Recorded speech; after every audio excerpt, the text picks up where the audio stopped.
everyone, this is Martin, I'm the Hungarian ambassador of OPPO, and with me here today I have the OPPO R5, which when it came out was advertised as the world's slimmest smartphone. So it comes in at just 4.85 millimeters, which also means that the new iPhone 6, the very slim one, is 40% thicker than this guy. So now that we've established that it is indeed very thin, does being thin actually make a difference? And is it also more than just a pretty face? Pretty face? Let's find out. No wonder every major tech channel wrote about the R5. It represents a trend that we technology lovers all have a strong opinion on. Does the phone need a bigger battery or a slimmer body? It's all about trade-offs, so what did the R5 gain and what did it lose from entering the battle for millimeters? First of all, the phone feels and looks surreal. Totally out of this world. I've been using it for around 2 weeks and I still can't pick it up without thinking, how could you possibly fit a battery, a CPU, storage, a motherboard, and all the other components of a phone into something as thin as this? It really shouldn't be possible. I mean, just look at this. The phone is exactly as thick as just the battery of my Find 7. That's a single component which should have a screen on the one side and a back cover on the other, plus who knows what else. It is, from an engineering perspective at least, an incredible piece of art that everyone should try to get their dirty hands on and experience. Also, the materials used on the phone give it an undeniably premium feel. Most of the body is built from what OPPO calls hand-polished industrial-grade steel, which feels extremely rigid, and if you're terrified of objects bending in your pocket, like, phones, then this feel should definitely put those fears to rest. I've heard from many people that thin phones are hard to hold in hand, but the square and flat edges of the R5 certainly give it a good grip, and I haven't found it to be more slippery than my Find 7 or N3. In fact, the size and weight of the phone make it quite comfortable to use for me, someone who is used to heavier and larger phones. At 155 grams, it's substantial enough to feel premium, but still on par with or lighter than most other flagship phones. With a screen size of 5.2 inches and fairly large bezels, it is about as comfortable to hold in hand as your average flagship phone. Overall, the phone feels excellent in hand, both premium and fairly easy to manage. I'll let you decide about looks for yourself, but I'm personally at a dilemma here. While I think the phone looks gorgeous by itself, I can't help but feel that it took just a tad too much inspiration from the iPhone 5. OPPO has, in my opinion, produced some of the most beautiful and original hardware designs in the past, designs like the Find 5 or the Find 7 that made them stand out from the sea of Chinese manufacturers. It is far from a direct copy, and sure, everyone is copying someone at this point in the smartphone industry, but I would have liked to see a more original design from a company with such a heritage. Still, if you don't mind the inspiration, this is, I think, about as handsome and premium as smartphones get, and you can order it in either silver or gold. A tour around the phone will first reveal a camera that protrudes from the body quite a bit. If you thought the one on the iPhone was a big deal, then this one is even bigger. Then again, even OPPO's engineers can't seem to break the laws of physics, it seems, and a protruding camera is something you have to live with on slim phones. Unless you want a potato camera, of course, or no camera at all. Next to it is a single LED flash and a noise-cancelling microphone. All of the buttons live on the right side of the device, and they are made out of metal, just like the frame. They feel great, very clicky, and they are just in the right position and just stiff enough. The left side is blank, save for the SIM card tray, and the bottom houses a micro USB port that allows for OPPO's probably most awesome technology ever, which is VOOC rapid charging. It charges your phone from 0 to 75% in only 30 minutes, which means 1% every 24 seconds. Compared to other chargers, it's like driving a Ferrari when all the others are in a scooter or something. The micro USB port will also be used for listening to music, since a 3.5mm headphone jack didn't make the cut, as it was apparently too thick for this phone. Just let that sink in for a second. This is a phone that's too thin for a headphone jack. I told you it was about trade-offs, didn't I? What you're given instead is a micro USB adapter through which you can connect your earphones. On the front, you're greeted by a 5 megapixel front-facing camera, the earpiece that also doubles as your average quality external speaker, 3 capacitive buttons, menu, home and back, and a 5.2-inch Full HD AMOLED screen that is absolutely gorgeous. There's a really high quality screen protector applied to the R5 out of the box, which is sweet. At this size, the Full HD resolution is plenty sharp, and just like you would expect from an AMOLED panel, viewing angles are basically perfect, contrast is great, and colors are extremely vibrant. Just look at how it destroys the average non-AMOLED screen like the ones on my N3 and Find 7.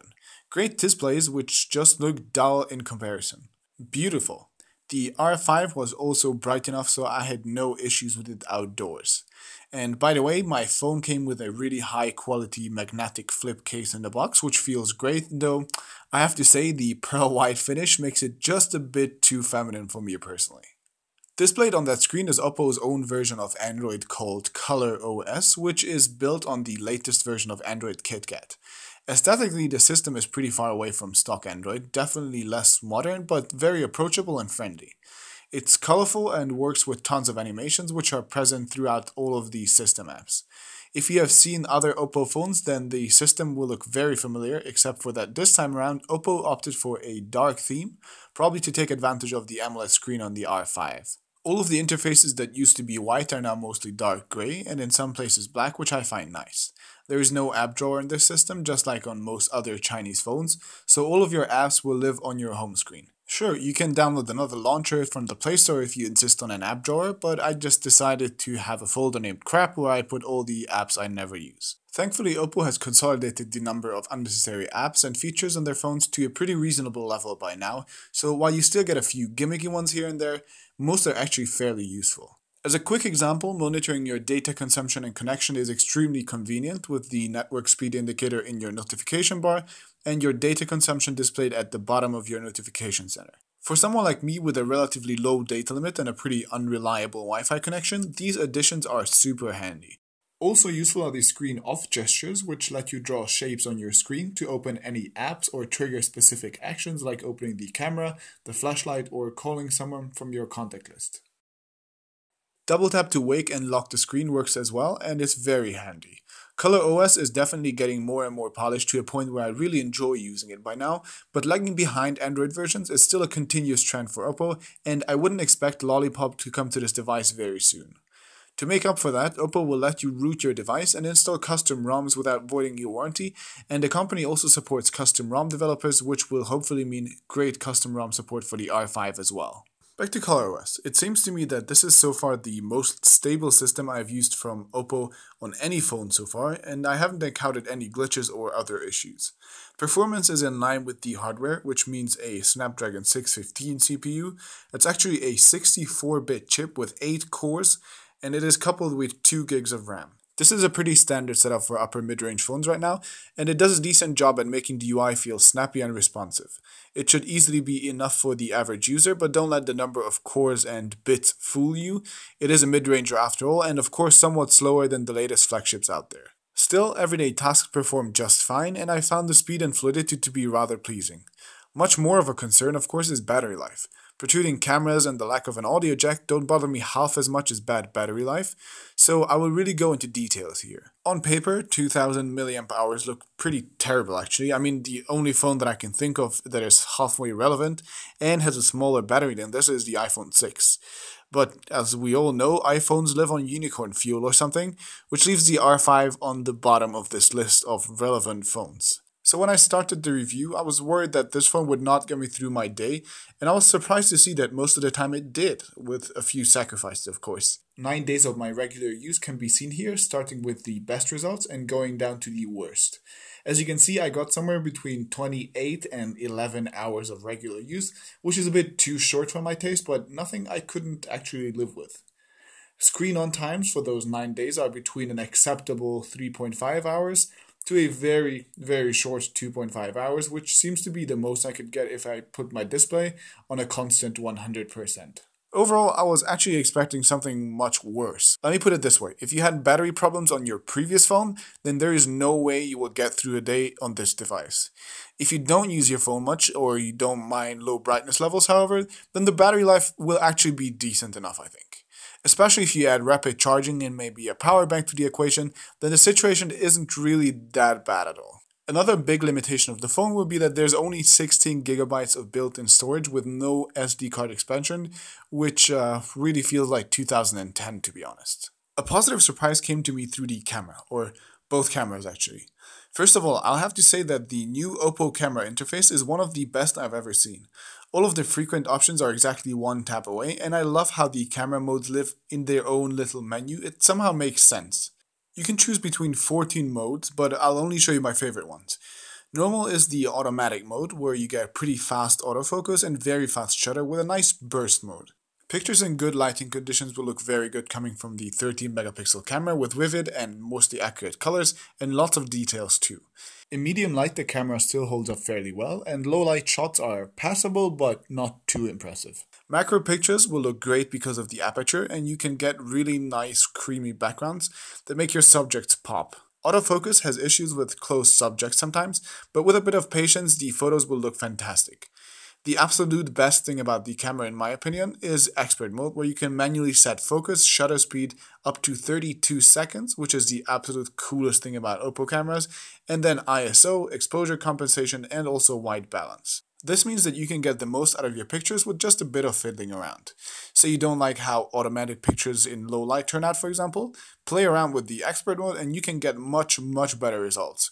Great thing. Ultra HD lets you take 50 megapixel shots, which give you crazy amounts of detail and let you zoom in on objects that are far away. Taking the shot takes a few seconds, but results are impressive. Super Macro takes a full-size 13 megapixel photo that is way zoomed in to begin with. These two modes actually result in fairly good pictures, so far away objects can be captured easily. HDR is the best I've seen on any OPPO phone so far, less aggressive, but pictures look more natural and the results are great. There's also an option for shooting in RAW, creating animated GIF files, and also an after-focus mode. Video capabilities are decent but not outstanding, I find. 1080p at 30 frames per second is the most this camera can handle for now, and the results are somewhere on the good side of average. There is no continuous autofocus present, but you can long press the viewfinder to lock focus and exposure on a subject and keep it from jumping around all the time. I'm actually using the R5's microphone for recording my voice throughout this video, so you can decide for yourself how good the sound quality is. What does work surprisingly well is HDR video, which I admit looks a bit too aggressive, but manages to capture a lot more detail in a tricky situation than just a regular video would. The 5 megapixel front-facing camera is great for selfies. It's sharp, the wide angle lets you fit many of your friends in there, it has vivid colors, and beautification works really well here too. You can apply different filters to you and your friends in real time, and also get your skin smoothened and eyes enlarged and whatnot. Even in relatively low lights, the shots turn out fine, so if you're into selfies and group selfies, if that's even a word, then this phone won't disappoint. In general, the camera is maybe not on par with the highest end phones out there, but it does produce respectable pictures, has great shooting modes, and tons of manual settings. I would wish for the video quality to be better, but overall the camera is a big plus. So this phone is in the end all about the looks and feel. If those things are important to you, then the R5 might suit you very much, as you'll be hard pressed to find a phone that's as striking and well built as this one. The screen is absolutely gorgeous and the camera will satisfy most people out there too. Performance is definitely good enough for daily use, but for me personally, the lower than average battery life and the limited storage mean I won't use this as a daily driver. If you don't mind those limitations and the price, then I say you should take a good long look at the R5, and you might end up getting a phone that's insanely thin and super premium. I hope you guys enjoyed this video. If you did, give it a thumbs up. If you thought it was terrible and you want to punish me for it, give it a thumbs down. Subscribe to my YouTube channel, follow me on Google+. You can follow me on Facebook if you speak Hungarian, and I'll see you in the next video.